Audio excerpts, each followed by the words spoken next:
ini kita ketemu sama Dr. Shiva ya. Em, Ngomongin waspada stroke dan gejalanya. Kenapa nih pagi hari ini pilih tema ini ya, Dr. Shiva? Apakah Iya, lagi banyak kasus gitu ya mengenai stroke? ya jadi stroke sampai saat ini nih masih menjadi permasalahan kesehatan kita bersama. Jadi Mhm, stroke ini menimbulkan jumlah kematian yang cukup tinggi di Indonesia. Dia menjadi nomor 3 penyebab kematian di Indonesia. mhm. Kemudian angka kecacatan atau dampaknya yang ditimbulkan itu ternyata juga cukup banyak, seperti kelumpuhan, terus ketergantungan dengan caregiver atau pengasuhnya, kemudian bisa sampai menyebabkan penurunan kesadaran bahkan sampai kematian. Jumlah Oh, gitu ya. kasusnya di Indonesia itu juga cukup tinggi, sekitar 2,7 juta dari seluruh penduduk di Indonesia per tahunnya ini ada yang mengalami serangan stroke. Bisa dibayangkan sekitar 10,9 dari 1.000 penduduk di Indonesia setiap tahunnya ada yang mengalami serangan stroke. Dan stroke ini sebenarnya ada golden periodnya, ada Mhm. masa emasnya. Ketika kita bisa menangani di masa emasnya, outcome atau hasil atau dampak yang ditimbulkan dari stroke ini akan lebih ringan daripada yang ditangani setelah golden periodnya sudah terlewat. Oke, ya. Memang kalau tadi disampaikan sama Dr. Shiva, ya kita memang harus waspada ya, otomatis. Apalagi Iya. ini biasanya di umur berapa sih sebenarnya? Apa nggak mengenal umur? Jadi semakin ke sini ternyata trennya itu stroke mengenai pada kelompok usia muda. Mulai dari 25 tahun tuh sudah banyak yang terkena ternyata. Mhm. Heeh, berbeda dari dahulu kala mungkin yang lebih mengenai ke usia 60 tahun ke atas, saat ini mulai usia muda sudah banyak juga yang mengalami gejala-gejala stroke ringan. Sebenarnya kita perlu ketahui dulu nih, apa itu stroke ya. Mhm. Jadi stroke itu merupakan penyakit pembuluh darah otak yang ditandai dengan adanya gangguan saraf yang berkembang dari 24 jam berlangsung dengan cepat dan itu menetap lebih dari 24 jam. Nah, dampak yang ditimbulkan itu bisa tadi terjadi kelemahan anggota gerak, kemudian tiba-tiba kehilangan suara atau tidak bisa bicara, pandangan kabur, pusing, nyeri kepala, kemudian bahkan sampai penurunan kesadaran. Hmm, oke, ya. Memang kalau dari definisi aja udah ngeri ya. Iya, Mau nggak mau kita harus tahu nih penyebab terjadinya stroke apa ya? Kira-kira kalau penyebabnya sebenarnya multifaktorial, banyak multifaktorial. sebab yang Mhm. bisa mengakibatkan seseorang mengalami stroke. Cuman kita perlu tahu nih faktor resiko yang mungkin bisa dimodifikasi atau kita Mhm. ganti, kita Oke. hilangkan biar terhindar dari penyakit stroke. Yang pertama adalah kebiasaan merokok. Nah, Mhm. Mhm. merokok ini menjadi berbagai faktor penyebab penyakit tidak menular ya, mulai dari hipertensi, diabetes. Nah, nanti hipertensi diabetes juga akhirnya juga komplikasinya bisa mengalami stroke. Terus faktor resiko yang kedua adalah obesitas, jadi berat badan yang tidak ideal, terutama obesitas sentral ya. Bapak-bapak, ibu-ibu yang mungkin lingkar perutnya kelihatan perutnya buncit. Nah, ini salah satu tanda dari obesitas sentral Hmm. yang dapat menjadi faktor resiko buat terjadinya stroke. Kemudian ada kebiasaan konsumsi alkohol atau minum beralkohol ini Mhm. menjadi stres oksidatif ya bagi tubuh kita yang mengganggu metabolisme tubuh. Kemudian kurangnya konsumsi dari buah dan sayur. Konsumsinya lebih banyak makanan-makanan yang tinggi garam, tinggi natrium kayak gitu. Mhm. Eh, dengan konsumsi yang banyak natrium, ini kelamaan menyebabkan juga terjadinya retensi dari pembuluh darah. Jadi menyebabkan tekanan darah tinggi yang nanti dampaknya juga bisa menjadi stroke. Kemudian ada konsumsi banyak lemak jenuh atau banyak makanan yang mengandung kolesterol.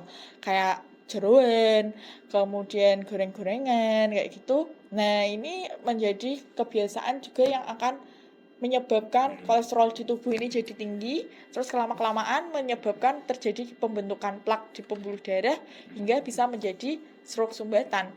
Terus yang terakhir adanya faktor resiko penyakit jantung.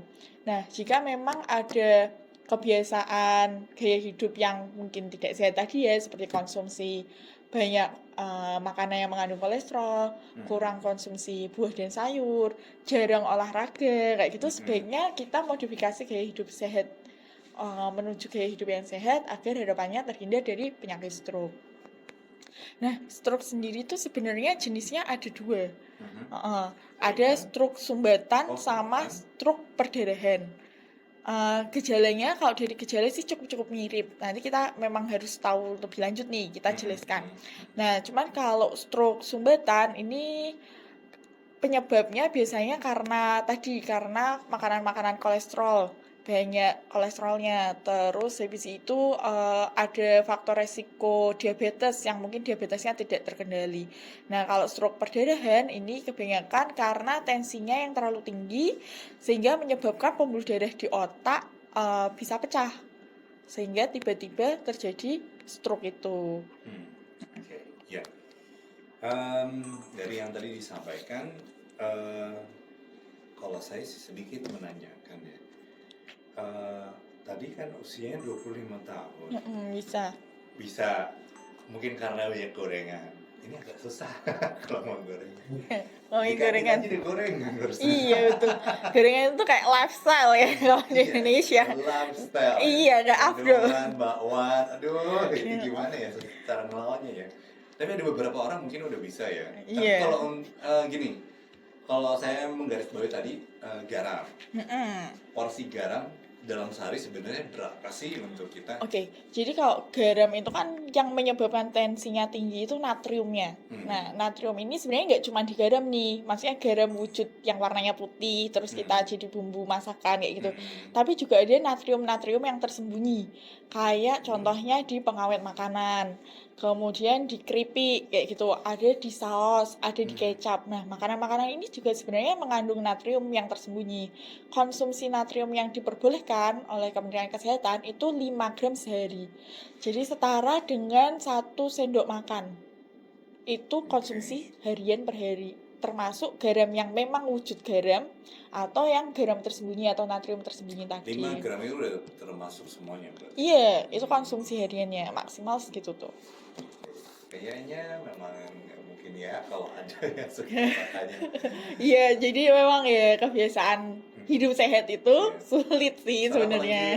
Ini mohon maaf ya, Nggak saya bisa. tidak mau mendiskreditkan. Kalau ada orang sepuh ya, Iya, itu rasanya ini belum asin ini padahal udah asin. padahal udah asin. Ya nggak sih? Iya. Kayak gitu. Heeh. Soalnya mertua saya juga kayak gitu. Ini udah asin bu, gitu. Belum, aduh, gimana ya? Ternyata belum asin gitu ya. Iya mungkin lidahnya orang kan beda-beda ya. Iya betul, kebiasaan sebenarnya kalau ngomongin rasa ya, rasa itu kan cuma ada di 2/3 lidah kita. Betul, tapi yang masuk ke dalam tubuh kita itu sebenarnya yang lebih penting kayak gitu. Iya, jadi walaupun dirasakan rasanya nggak enak, tapi ini demi kesehatan, why not kayak gitu. Ya memang kebiasaan hidup sehat itu susah sih, sulit, tapi tidak berarti tidak bisa. Jadi tetap kita berusaha. Ikhtiar yang penting. Masih ngobrolin tentang waspada stroke dan gejalanya. Kita masuk ke gejalanya atau pertanyaan dulu nih, Dr. Syifa? Monggo, bebas. Bebas ya, ada yang nanya ini dari Bu Ratna di Ngalian. Penyakit jantung, mau nanya nih dok, penyakit jantung dan akhirnya sampai stroke itu apakah ada pengaruh dari faktor genetik? Enggak sih dok. Maksud saya begini, walaupun kita sudah menjaga banget apa yang kita asup dan lifestyle kita, tapi karena ada faktor genetik ya, akhirnya jadi tetap saja termasuk dalam orang yang berisiko tinggi kan ya untuk kena penyakit jantung dan stroke. Apakah benar stroke itu? Ya, jadi kalau stroke sendiri kan memang faktor penyebabnya berbagai macam ya. Faktornya sendiri ada faktor yang bisa dirubah atau dimodifikasi, ada juga faktor yang tidak bisa dimodifikasi. Nah, genetik ini termasuk faktor yang tidak bisa dimodifikasi. Ketika orang tuanya menderita stroke, baik ayah ataupun ibunya, bisa keturunannya atau anak-anaknya mengalami stroke itu bisa sebenarnya menjadi faktor resiko. Tapi belum tentu ya dia mengalami stroke kayak gitu. Karena ada faktor-faktor lain tadi yang bisa dirubah yang menjadikan dia bisa mengalami stroke atau tidak.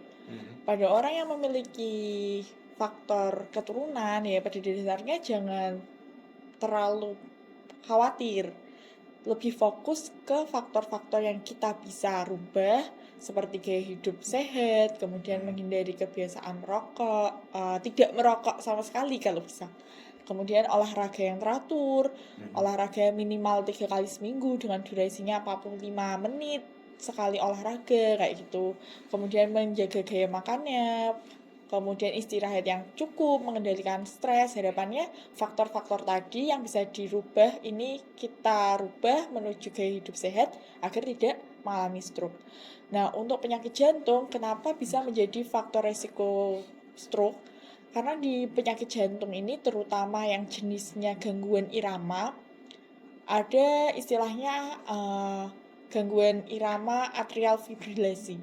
Nah, gangguan jantung dengan atrial fibrilasi ini menyebabkan jantung berdengutnya terlalu cepat sehingga ketika mengedarkan darah ke seluruh tubuh, ketika ada sumbatan, sumbatannya itu bisa lepasnya di otak mengakibatkan adanya sumbatan di pembuluh darah otak. Nah, ini sebabnya kenapa jantung ini menjadi salah satu faktor resiko.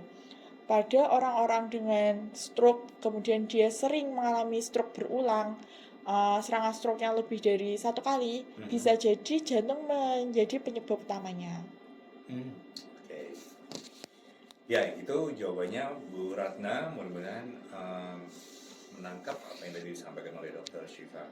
Kita lanjut ya ke ciri-ciri dan gejalanya seperti apa sih untuk stroke di usia muda dan atau mungkin Usia lanjut. usia lanjut ya. Iya, stroke ini gejalanya biasanya kita kenal dengan pneumonik segera ke RS. Nah, misalnya apa? Senyum yang tidak simetris. Nah, jadi tiap pagi coba ngaca, senyum, ya. Simetris atau enggak itu. Nah, kalau terjadinya tiba-tiba senyum saya tidak simetris, nah, bisa jadi nih. Tapi sebenarnya senyum sendiri juga dipengaruhi sama bentuk wajah, ya, bentuk gigi juga. Betul, jadi ya tapi tidak ada salahnya setiap bangun tidur kita mengaca, terus kita senyum, lihat senyum kita simetris atau enggak. Terus yang kedua, nah gerakannya itu terjadi kelemahan anggota gerak separuh tubuh.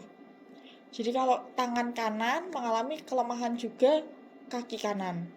Kalau tangan kiri juga mengalami kelemahan di kaki kiri. Sifatnya separuh. Tidak menyeberang. Tangan kanan. Tidak menyilang ya? Iya, tidak menyilang. Tangan kanan, kaki kiri. Ataupun sebaliknya. Tangan kiri, kaki kanan. Bukan. Jadi tangan kanan diikuti oleh kelemahan kaki kanan. Tangan kiri juga diikuti oleh kelemahan di kaki kiri. Berarti sensornya kanan-kanan kiri-kiri ya? Iya, kanan separuh tubuh intinya. Kanan-kanan, kiri-kiri. Nah, kelemahannya ini nggak langsung yang mungkin tiba-tiba langsung benar-benar lemes sama sekali tidak bisa digerakkan. Tapi bisa juga lemesnya tuh ringan-ringan aja. Yang tadinya saya bisa ngangkat gelas kok ini rasanya berat ya mau ngangkat gelas, atau kita pengennya megang benda itu kok nggak tercapai kayak gitu. Nah, bisa jadi itu serangan stroke. Kemudian bicaranya tiba-tiba menjadi pelo atau sama sekali tidak bisa bicara. Iya, saya pernah mengalami menjumpai pasien itu tiba-tiba dia tidak bisa bicara sama sekali. Tapi untuk kelemahan anggota gerak tidak ada. Ternyata saat kita lakukan pemeriksaan CT scan betul ada sumbatan di area otak yang bagian bicara.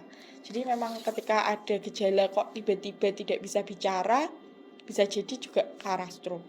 Kemudian kebasnya itu juga di separuh tubuh. Seperti kelemahan anggota gerak tadi, rasanya kesemutan tapi di separuh tubuh aja, tangan kanan, kaki kanan juga, ataupun tangan kiri, kaki kiri, ataupun di wajah sisi kanan aja atau wajah sisi kiri aja. Nah itu juga jadi serangan stroke. Tapi kalau ngomongin kebas dok, nih ya, motong ya. Setiap orang kadang kan kalau Kebas-kebas. mengalami kebas itu. Nah, memang kebas-kebas ini masih banyak kemungkinannya, banyak banget. Kalau pada pasien dengan diabetes mellitus atau DM itu juga sering mengalami kebas-kebas, tapi kebas-kebas ini dirasakan malah hampir di seluruh tangan dan seluruh kaki. Gitu. Beda sama stroke. Kalau stroke tuh memang separuh aja. Separuh aja. Iya, separuh aja. Tapi kalau separuh aja tuh kanan dan kiri, kaki dan tangan nggak sih? iya, kaki dan tangan. Oh pasti dua-duanya ya. Kalau misal kebasnya cuman kaki Tangan aja. tangan-tangan aja, kaki aja gitu nggak ya? Itu masih apa ya, mendekati stroke-nya masih kemungkinannya kecil. Kemudian kecil. Heeh. Tapi kalau misalkan kebasnya tangan kanan, tapi kaki kanan juga lemes kayak gitu. Biasanya kan kalau kita tidur nggak sengaja tuh tangan dijadikan bantal. Iya betul. Nah itu beda cerita, beda. Kalau ya betul. Kalau ini itu tanpa suatu faktor pencetus dan terjadinya tiba-tiba dan itu menetap 24 jam lebih. Nah, gitu. Kemudian gejala yang selanjutnya itu rabun. Rabunnya itu hilang pandangan di salah satu mata aja. Mata kanan ya tiba-tiba mata kanannya nggak bisa lihat atau mata kirinya tiba-tiba nggak bisa lihat juga. Kayak apa ya? Glukoma gitu.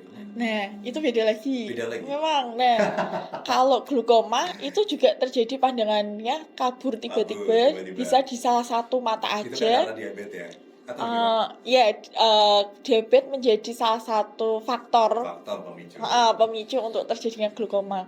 Cuman nanti kalau glukoma ini matanya merah. Matanya merah berair, terus pandangannya tiba-tiba kabur. Itu yang glukoma akut. Beda sama pasien yang pandangannya kabur karena stroke, itu matanya tidak merah, matanya tenang, matanya putih aja, tapi tiba-tiba dia kabur. Iya, dari penampakan luar nggak akan ada kelainan, tapi kok pasiennya mengeluhkan saya nggak bisa lihat salah satu sisi kayak gitu. Terus gejala yang terakhir itu sakit kepala yang hebat. Sakit kepala ini pertama kali dirasakan saya paling sakit kepala seumur hidup ya ini kayak gitu. Nah, ini bisa menjadi tanda stroke. Terutama stroke yang perdarahan ketika sakit kepala kemudian diikuti oleh muntah-muntah sama penurunan kesadaran. Nah, itu bisa jadi ke arah stroke yang perdarahan. Ketika memang mengalami gejala-gejala yang saya sampaikan tadi, sebaiknya kurang dari waktu 2 jam segera ke RS terdekat agar bisa dilakukan pemeriksaan lebih lanjut oleh dokternya, apakah memang memerlukan pemeriksaan CT scan atau tidak, sehingga kita juga tahu arahnya ini ke stroke sumbatan atau stroke perdarahan, karena terapinya akan berbeda ini antara stroke yang perdarahan maupun stroke sumbatan. Prinsipnya ketika bapak-bapak, ibu-ibu, dan kerabat Imelda melihat, mendengar tetangganya, kerabatnya yang mengalami keluhan tersebut, segera dibawa ke rumah sakit terdekat. Ada nggak ya yang mungkin melewati gejala yang tadi disampaikan oleh dokter tiba-tiba langsung stroke? Bisa juga ya? Bisa, karena khas dari stroke itu sifatnya akut, jadi tiba-tiba menyerang kayak gitu. Ada juga nih orang biasanya stroke ringan. Saya ngalami stroke ringan, tapi nanti kurang dari 24 jam udah baik. Udah nggak kelemahan anggota gerak lagi. Nah, itu namanya transient ischemic attack. Yaitu salah satu jenis dari stroke.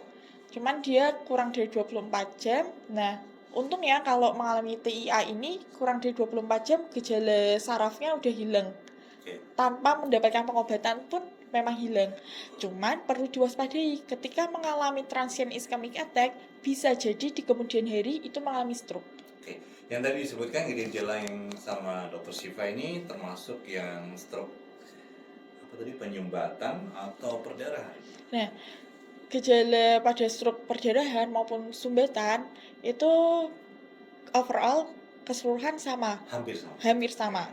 Sesuai pneumonik tadi ya, segera ke RS. Jadi sama-sama mengalami kelemahan anggota gerak, kemudian bisa nyeri kepala, bisa bicaranya jadi pelo atau pandangannya jadi kabur kayak gitu.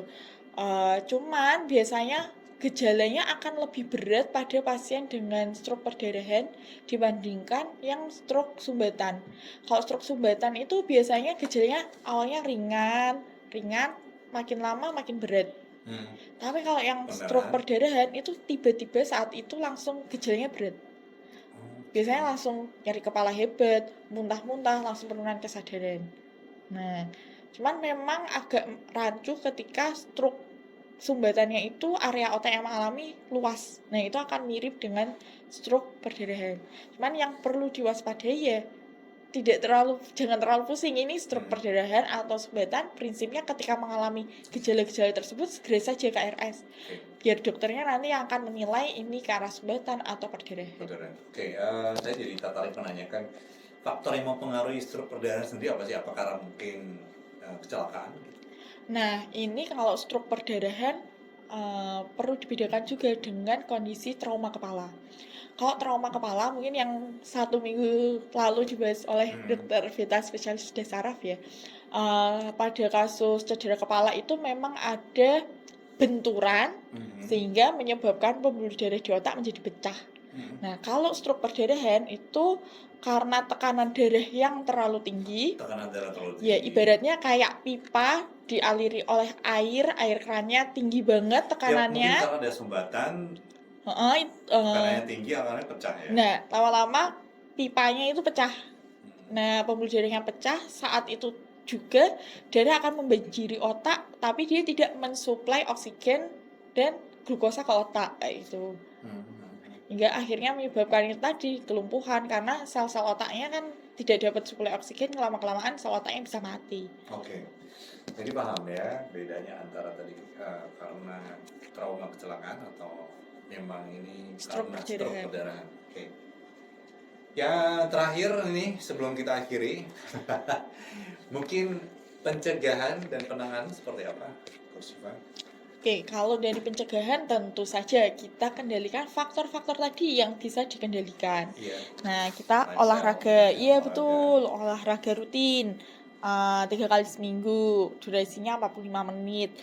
Olahraganya juga pilihnya olahraga yang sifatnya kardio, jadi intensitasnya selalu sama, bukan yang sifatnya permainan. Kemudian tidak konsumsi rokok, tidak minum alkohol, makan dengan isi piringku, makan banyak sayur dan buah, kemudian kendalikan tekanan darah. Jika memang mengalami hipertensi atau tekanan darah tinggi, sebaiknya selalu periksa ke dokter keluarganya agar selalu konsumsi obat hipertensi, tensinya bisa dikendalikan. Kemudian jika memang mengalami diabetes juga perlu segera ke dokter, konsumsi obat gulanya secara teratur agar gulanya juga terkendali. Kemudian konsumsi makanan yang tinggi kolesterol harus dikurangi dan rajin-rajin check up kondisi kesehatan apakah mengalami jarang ada kondisi gangguan irama jantung atau tidak. Karena memang kalau irama jantung ya kita taunya ini dari pemeriksaan check up, rutin check up. Oke. Jadi kalau mau general check up boleh datang ke Hermina Baimalik juga ya. Ya boleh. Dokter Siva. Oke. Komplit, dokter ada yang ditambahin lagi sebelum kita akhiri? Jadi stroke ini kan memang masih menjadi permasalahan kesehatan kita bersama ya. Angka kematiannya yang ditimbulkan cukup tinggi, kemudian ketergantungan atau dampaknya kelumpuhan bisa mengganggu pasiennya sendiri, tapi juga mengganggu keluarganya dalam artian pengasuhnya, karena pasien stroke biasanya menimbulkan ketergantungan untuk aktivitas. Nah, penting kita ketahui gejalanya agar ketika ada orang di sekitar kita mengalami gejala-gejala yang arahnya ke arah serangan stroke, segera datang ke rumah sakit agar golden period kurang dari 2 jam itu bisa tercapai. Harapannya pasien dengan stroke gejala yang diakibatkan itu tidak terlalu parah sehingga bisa kembali ke masyarakat, bisa beraktivitas secara normal lagi lebih cepat juga. Itu. Oke. Terima kasih informasinya dari Dr. Siva mengenai waspada gejala stroke. Dan mungkin untuk yang kalau Dr. Siva prakteknya di Hermina setiap hari ya berarti. Setiap hari. Setiap hari. Oke, kalau datang ke sana, apalagi kalau pas ke UGD gitu ya, ketemu sama Dokter Syifa. Oke. Terima kasih Dokter Syifa udah gabung sama kita pagi hari ini.